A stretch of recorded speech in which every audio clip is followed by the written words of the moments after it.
The restoration of Exham Priory had been a stupendous task. For little had remained of the deserted pile but a shell-like ruin. But because it had been the seat of my ancestors, I let no expense deter me. The place had not been inhabited since the reign of James I, when a tragedy of intensely hideous, though largely unexplained nature occurred. It appeared that my ancestor was accused, with much reason, of having killed all the other members of his household in their sleep. This deliberate slaughter, which included his father, as well as 3 brothers and 2 sisters, was strangely condoned by the villagers and slackly treated by the law. With this sole heir nevertheless legally denounced as a murderer, the estate had reverted to the crown, the accused man making no attempt to exculpate himself or regain his property. Shaken by some horror greater than that of conscience or the law, and expressing only a frantic wish to exclude the ancient edifice from his sight and memory, Walter de la Power fled to the United States, where, by the end of several generations, the family had achieved a proud and honorable, if somewhat reserved and unsocial, Virginia line.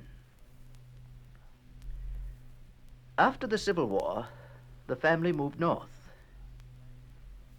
I emerged and grew to manhood, to middle age, and to ultimate wealth within the grayness of a Massachusetts business life. My wife, Emily, died shortly after the birth of our only son, Alfred. And Alfred in the Aviation Corps in 1917. They both had died, leaving me old, bereaved, and aimless, a retired manufacturer. I traveled, eventually to England, eventually to Anchester, eventually to the ancient family seat, Exham Priory itself.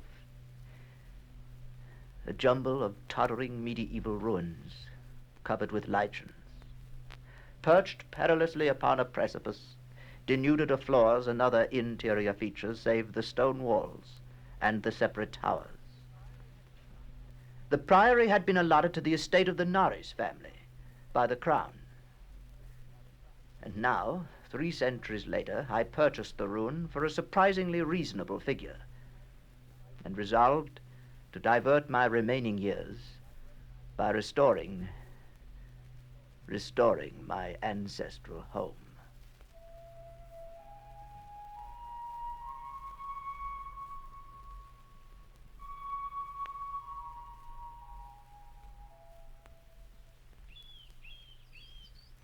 I had secured the interest, assistance, and the friendship of Captain Norris, whose knowledge of the place had been increased through the years by his having accompanied the many architects and antiquarians who loved to examine the strange relic.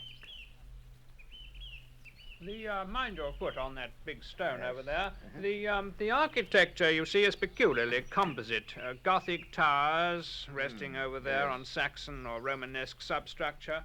The foundation is of a still earlier order, blend of orders, I suppose, Roman or even Druidic or native Cymric, if legends speak truly.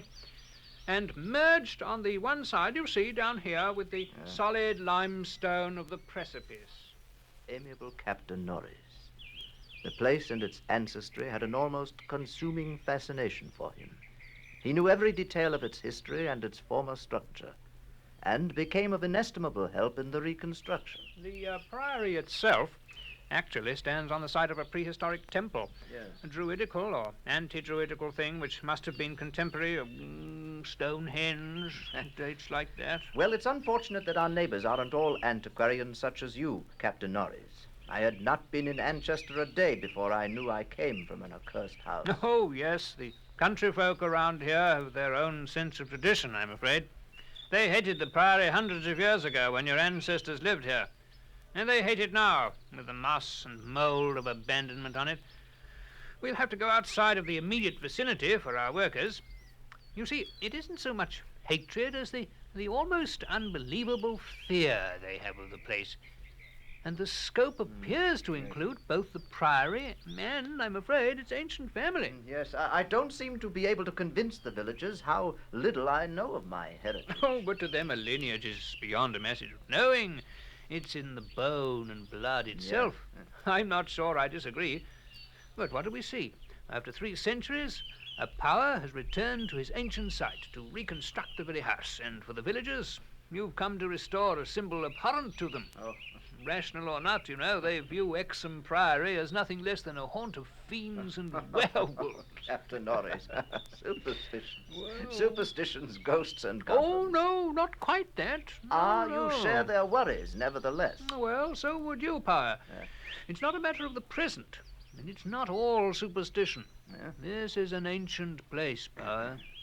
That indescribable rites had been celebrated here, no one doubts. Rites of the Cybele worship, which the Romans had introduced. Inscriptions, still visible in the subcellar of the Priory, bear the unmistakable letters and signs of Magna Mater, whose dark worship was once vainly forbidden to Roman citizens. About 1000 A.D., the place is mentioned as being a substantial stone priory housing a strange and powerful monastic order and surrounded by extensive gardens. You will see them right over there. See? Oh, yes. Yes. Now, mind that stone there. You know, the people didn't need any walls to keep them out. They were too frightened of the place altogether. It was never destroyed by the Danes, oddly enough. After the Norman conquest, it must have declined tremendously. There was no impediment when Henry III granted the site to your ancestor, Gilbert de la Poer, he was called then, first Baron Exham in, I think, 1261. Yes, well, then it's the location, the house, not the family that inherits the bad name. Well, they became aligned, you see, and not, so far as we know, unwillingly. True, before their occupation, the family bore no evil report, but something strange must soon have occurred. You know, in one chronicle, there's a reference to a de la Poer as cursed of God. It's a strange phrase. Village legendary had nothing but evil and frantic fear to tell of the castle. The fireside tales were of the most grisly description. All the... Mind your head, darling. All the ghastlier because of their frightened reticence and cloudy evasiveness. I'm afraid they represented your ancestors as a race of hereditary demons. But what precisely happened, Norris? What went on? Well, there are the and the usual howlings heard around the place. Graveyard stench after the spring rains. The servant girl who'd gone mad at what she saw in the full light of day in the Priory. The accounts of vanished peasants are less to be dismissed, though not especially significant in view of medieval custom. Prying curiosity meant death, and more than one severed head had been publicly shown on the bastions around Exham Priory. Ah, yes. Well, it's difficult. A few of the tales were exceedingly picturesque. For instance, the belief that a legend of bat-winged devils kept witches' Sabbath each night at the Priory, a legend whose sustenance must explain the disproportionate abundance of coarse vegetables harvested in the gardens. But most vivid of all, there was the dramatic epic of the rats. The rats? Yes, the scampering army of obscene vermin which had burst forth from the castle a couple of months after the tragedy that doomed the place to desertion 3 centuries ago now. You know, a lean, filthy, ravenous army which had swept all before it and devoured fowl, cats, dogs, hogs, sheep, and, you know, even 2 villagers before its fury was spent. Yes, around that unforgettable rodent army a cycle of myths revolves. Scattered among the village homes and brought curses and horrors in its train. Yes, and that was just 3 months after Walter de la Poer had murdered his family and fled to Virginia. Yes, I should say about that. You know, one thing puzzles me about that murder. Walter de la Poer must have known for years the sinister tales about his family, so that this material could have given him no fresh impulse. I can scarcely conjecture what discovery could have prompted an act so terrible. What had he witnessed or stumbled upon? Oh, take this path downhill. Yes. Yes.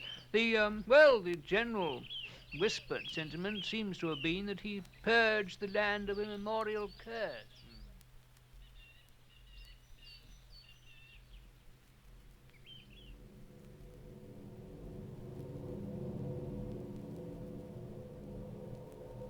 Such was the law that assailed me as I began, with an elderly obstinacy, the work of restoring my ancestral home. While living with Captain Norrie's family during the restoration of the priory, I collected many such tales of superstition or fact. But it must not be imagined that they formed my principal psychological environment.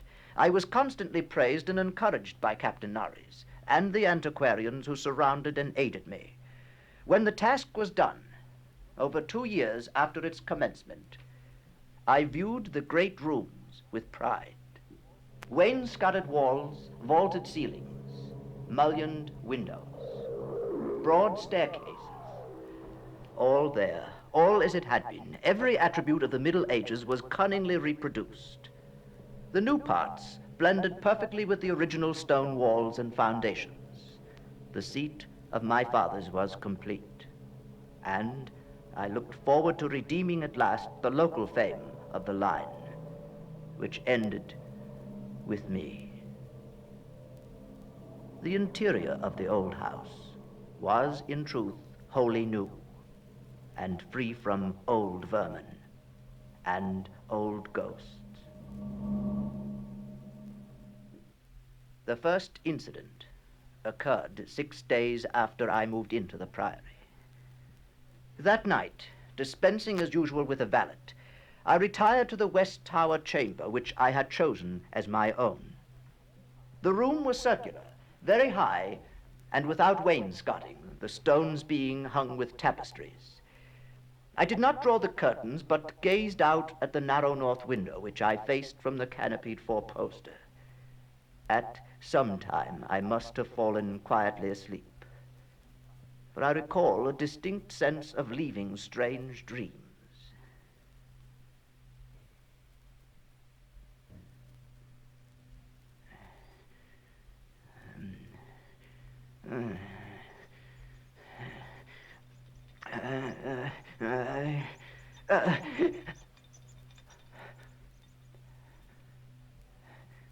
As I awoke, I found myself looking intensely at a point on the wall, a point to which my eye had nothing to mark it, but toward which all my attention was directed.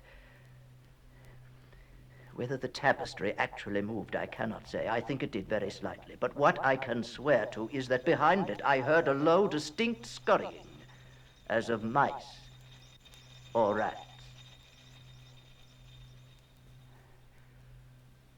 Then an echo, perhaps, coming from some other area of the house. There was no need of my looking behind the arras, for the walls were of solid stone, several feet thick.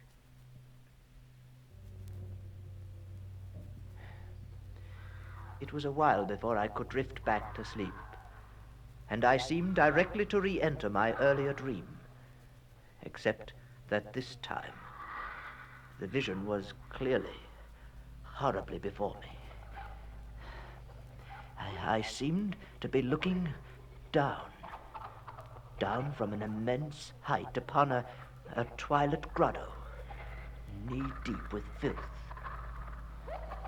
where a white-bearded demon, a swineherd, drove about with his staff a flock of fungus beasts, whose appearance filled me with unutterable loathing. Then, as the swineherd paused and nodded over his task, a mighty swarm of rats rained down on the stinking abyss and fell to devouring beasts and man alike. But suddenly I was awake, wide awake. On every side of the chamber, the walls were alive with nauseous sound. The verminous slithering of ravenous, gigantic rats, I could see a hideous shaking all over the tapestry. But the motion disappeared almost at once, and the sound with it. I sprang out of bed and tore aside the arras to see what lay beneath it. Nothing. Nothing but the patched stone wall. I stepped out of the room and stood for a moment at the head of the great ancient stairway, listening to the house. I could hear them. I could hear them faintly at first, but coming from all the walls. And as I descended, the stampeding continued with such force and distinctness that I could finally assign to their motions a definite direction. These creatures, in numbers apparently inexhaustible, were engaged in one stupendous migration from inconceivable heights to some depth inconceivably below. Rats? When I questioned the servants, they said they heard nothing. I didn't want to alarm them by insisting. No, I wasn't dreaming, Norris. It was no dream. But there have been no rats at the Priory for 300 years. Even the field mice couldn't be found in these high walls. Wherever would they be found in walls of solid stone? You say they were headed downward. Captain Norris helped me explore the subcellar, but absolutely nothing untoward was found. We could not, however, repress a thrill at the knowledge that this vault was built by Roman hand. You see up here, it's not the debased Romanesque of the bungling Saxons, but the severe and harmonious classicism of the age of the Caesars. Look here at these inscriptions. T.M. Temp Dona Lucius Praecius Pontificatus. Or is it Attis? Yes. Attis. The reference made me shiver, for I had read Catullus and knew something of the hideous rites of the Eastern God, whose worship was so mixed with that of Cybele. Look, hold your lantern up here. No, not that Yes. one. By this stone block here. Oh, yes, I see. Yes, you see the design cut into it? A sort of rayed sun? That's not Roman. No, that's not Roman at all. It's of an earlier origin. These altars had merely been adopted by the Roman priests from some older, perhaps aboriginal temple on the same site. Come down here. Let's have a look down here. Norris and I determined to pass the night in the crypt, and couches were brought down by the servants. We retired with the lanterns still burning to await whatever might occur. The vault was very deep in the foundations of the priory, and that it had been the goal of the scuffling and unexplainable rats, I could not doubt. But why? Why?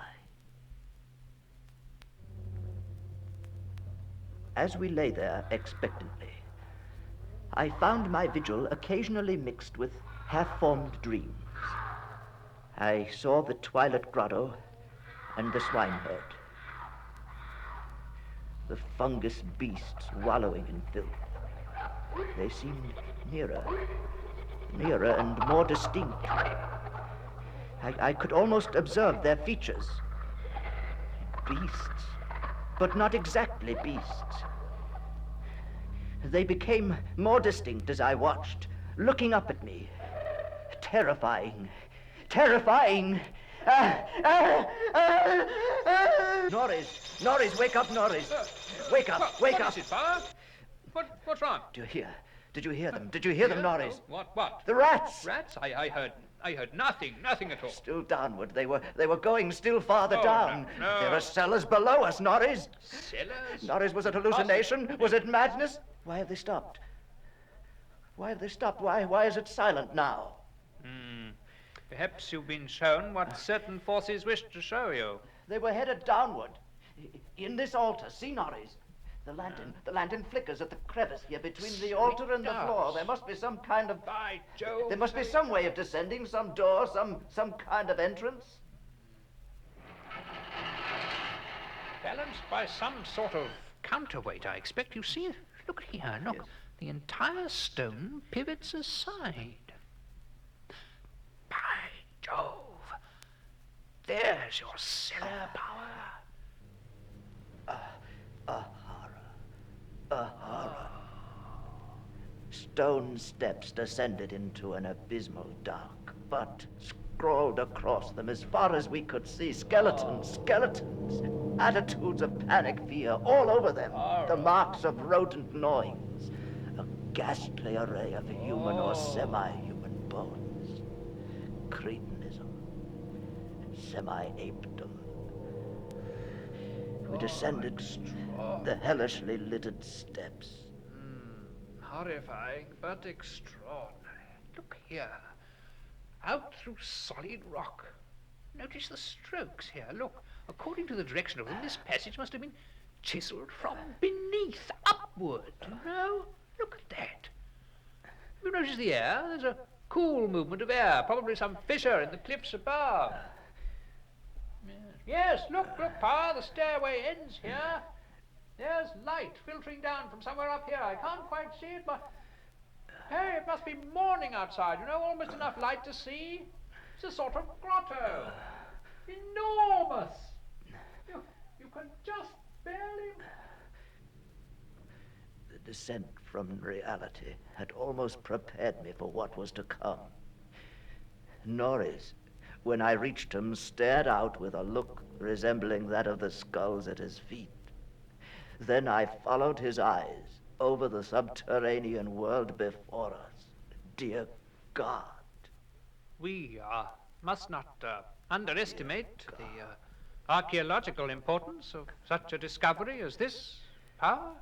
The Twilight Grotto was of enormous height and stretched farther than any eye could see.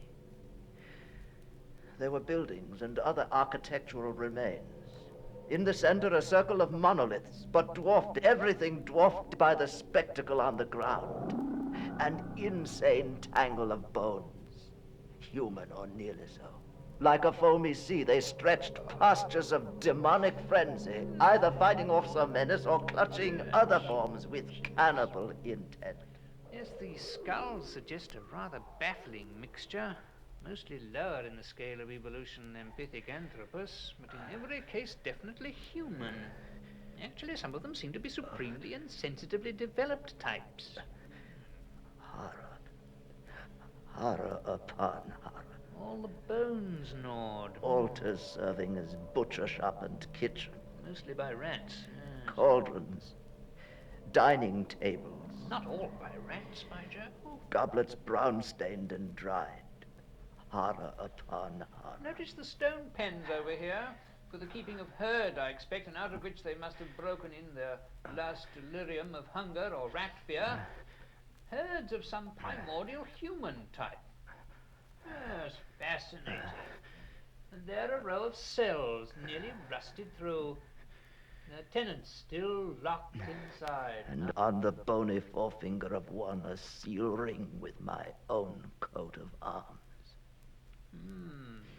Strange ideographic carvings here on some of the skulls. Here. Look at this, Pa. You know, I believe they're Phrygian in origin. Cases of formally arranged bones with parallel inscriptions in Greek and Latin. Still downward, I could hear them. Where else could they draw me? Across the grotto, carrion pits of sawed bones, picked bones, open skulls, nightmare chasms, unhallowed centuries grinning their unnameable fancies. Then to the edge of a depth hideously foreshadowed by my dreams. An apparently boundless depth. Power, there's no end to it. A great mouth, lined with human debris, spewing, swallowing, yawning out from the primordial... Power, stay out of it, man! The rats, questing new horrors, determined to lead me on. I ran, following them.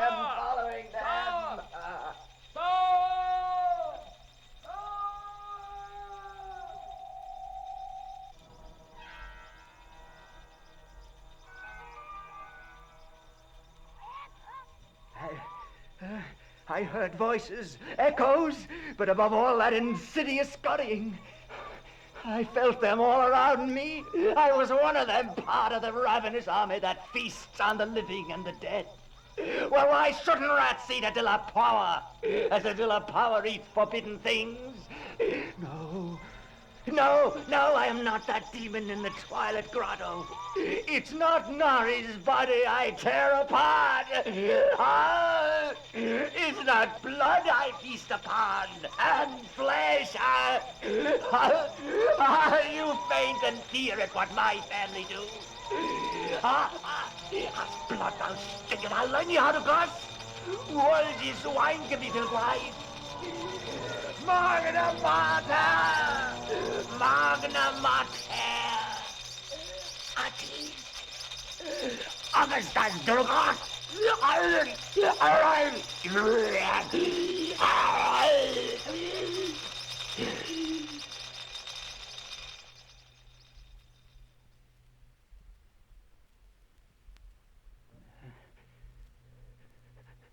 That is what they said. I said when they found me in the blackness over the half-eaten body of Captain Norris. Now they have blown up Exham Priory and shut me into this barred room at Hanwell with fearful whispers about my heredity and experience. When I speak of poor Norris, they accuse me of a hideous thing. But they must know that I did not do it. I did not do it. They must know it was the rats. It was the rats whose scampering will never let me sleep.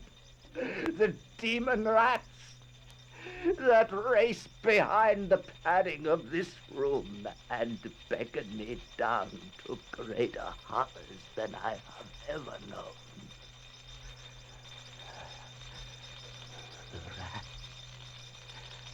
The rats, they can never hear.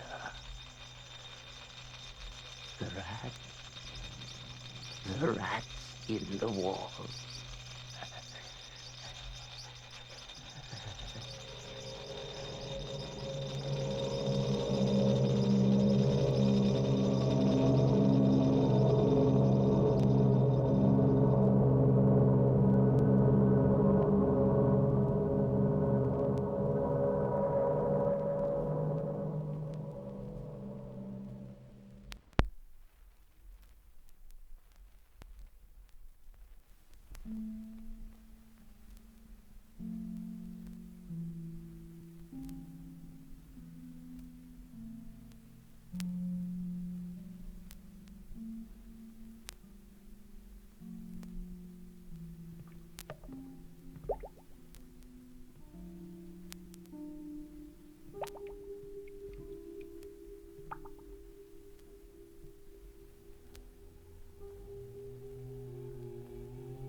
Unhappy is he to whom the memories of childhood bring only fear and sadness.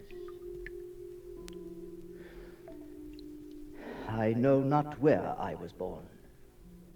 I remember only this castle, infinitely old and infinitely horrible, full of dark passages and dismal, high-ceilinged chambers. The stones in the crumbling corridors seemed always hideously damp, and the smell everywhere, coming up out of the deeper passages from the remains there. The generations of bones had led endlessly down into the earth.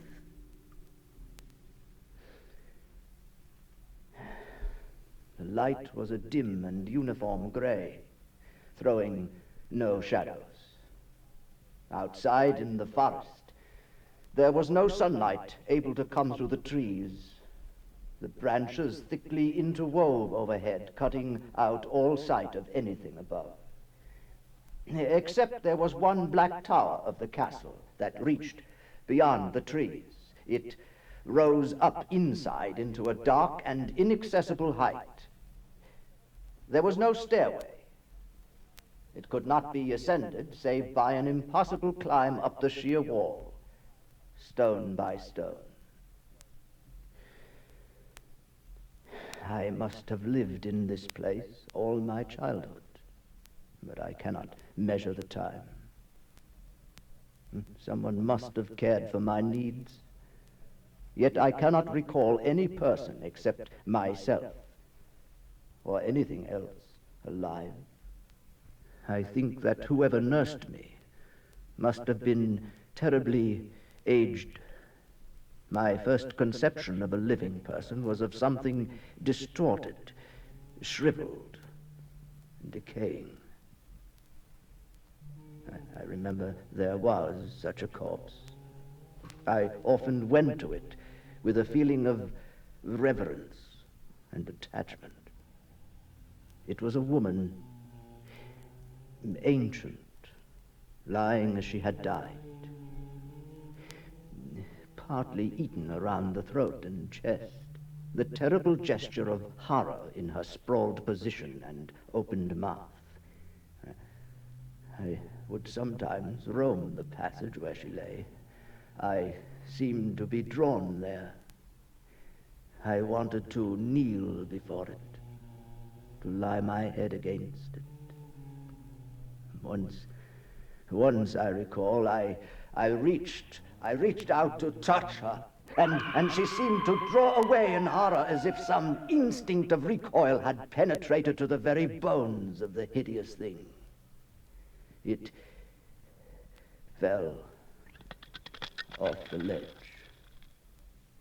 breaking apart on the stones below. I dared not touch her again. Otherwise, to me, there was nothing grotesque in the bones and skeletons that populated my world. They were to me more natural than the colored pictures of living people I found in many of the ancient books that lined shelves and piled corners.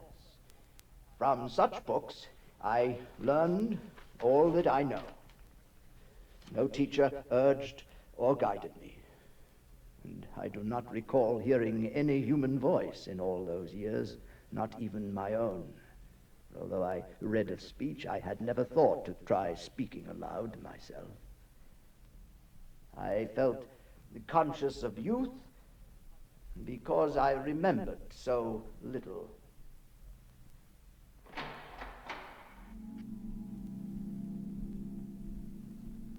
I'd wander outside by the moat, filled with the thick and stagnant water.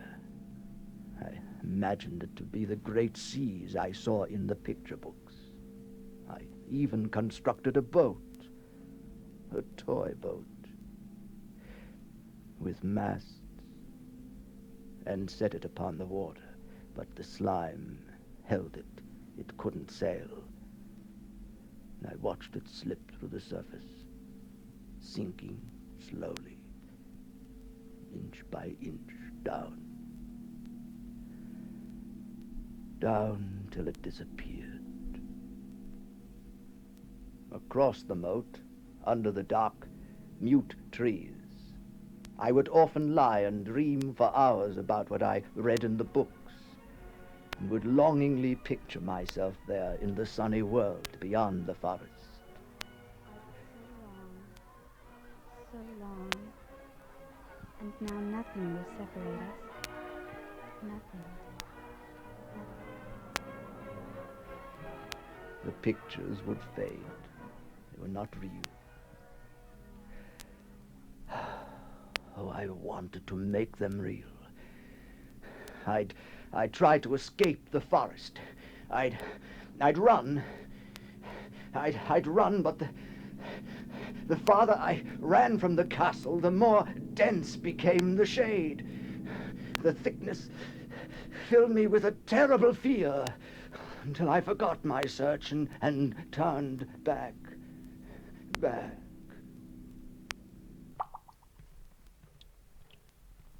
So through endless twilights I dreamed and waited. For what? Only skulls looked up at me, their gaping jaws, their silence. In my madness, I'd crush them. Who put me here? Why? My longing for light grew so frantic I could rest no more. The tower that reached up into the dark absorbed me. I stood beneath it and raised my hands into the abyss. There must be a way. There must be.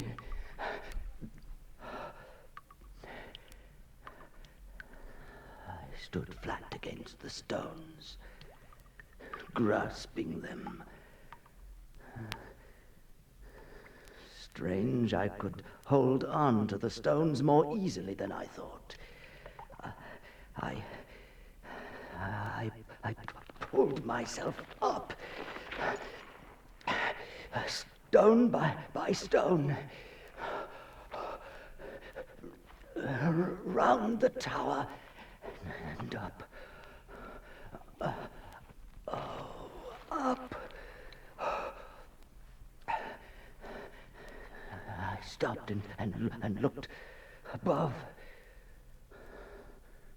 There was no end to the darkness. Below, the dim light seemed to be fading. But I had no fear. Oh, no fear. No fear, only great anticipation. Why hadn't I tried before? There were ledges in the rock, and places to hold. Places to hold.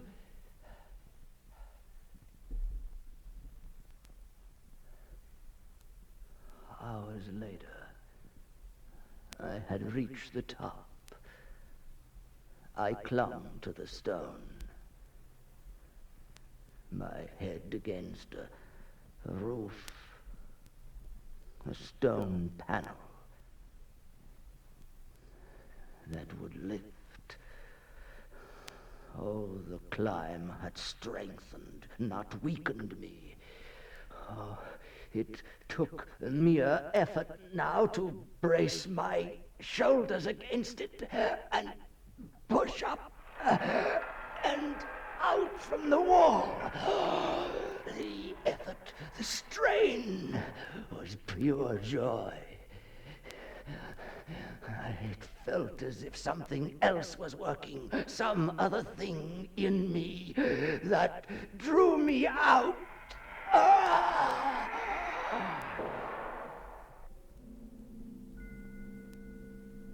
was out. The stone had fallen shut, but I had reached the outside. And overhead was the radiant full moon. I had never seen it before except in dreams and in vague visions. Memories. Sweet light fell upon me like...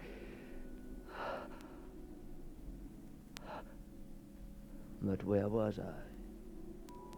How high above the trees? It seemed I was on a stone platform, but vast, an observatory. But there were columns about, broken, and beyond the platform other stones, small ones with inscriptions and dates. between the stones. Earth! Earth! There stretched around me nothing less than the solid earth, housed with marble slabs and columns, and overshadowed by an ancient stone church whose ruined spires gleamed spectrally in the moonlight. The earth. The earth! Was this insanity? Or dreaming? There was a familiarity. But no, this was the world, and I would go forth to meet it. There were meadows with the smell of grass and trees that did not cover the sky. Oh, and houses. Some ancient ruins that my mind tried to reconstruct, but others with lights. I could see figures inside. Lights. Oh, my mind played tricks. If I looked too long, the lights would fade. The figures melt away. The walls seem ancient ruins, as if my own castle back there. No, I wouldn't. I walked on. I almost knew the road. On. In a direction. Yes, inevitably in a direction.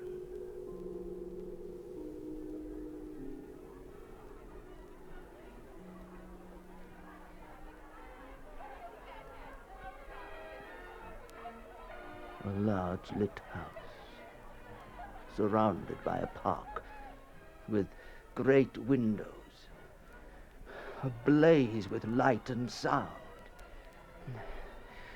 There was a courtyard.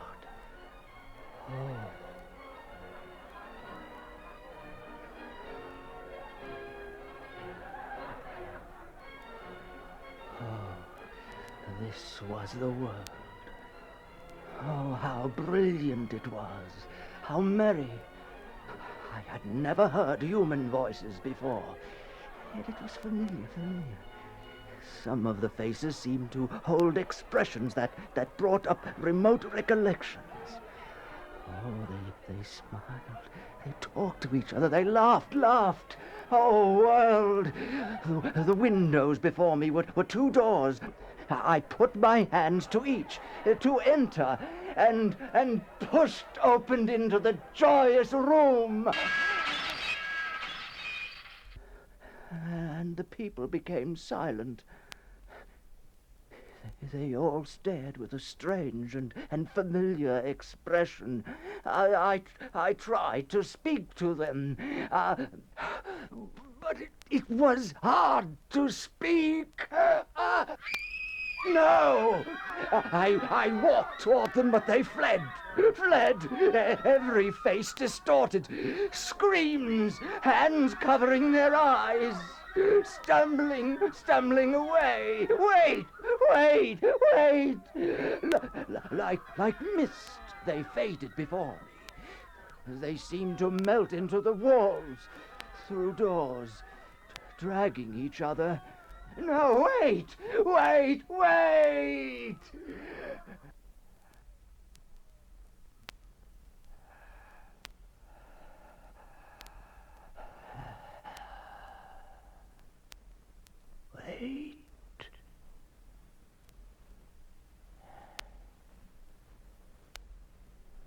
They had all been gathered before a wall, which now stood bare, with gilded designs bordering an archway, but the arch was glass, reflecting the room. There was only one figure in it. Vague as I approached, Then more and more clearly I could see it. It! Compound of all that is unclean, unwelcome, abnormal, and detestable. The ghoulish shade of decay, antiquity, and dissolution. A dripping, putrid eidolon of some unwholesome revelation. The awful bearing of that which the merciful earth should always hide. It was not, or no longer, of this world. Yet in its eaten-away bony outlines I saw a leering, abhorrent travesty on the human shape. Mine, no, no, no! The eyes, as I approached, held mine open. I couldn't turn away. But I would wipe out the sight. I'd reach out. I stretched out my fingers to the abomination. To touch a cold and unyielding surface of polished glass. But it would yield! It would yield! It would yield!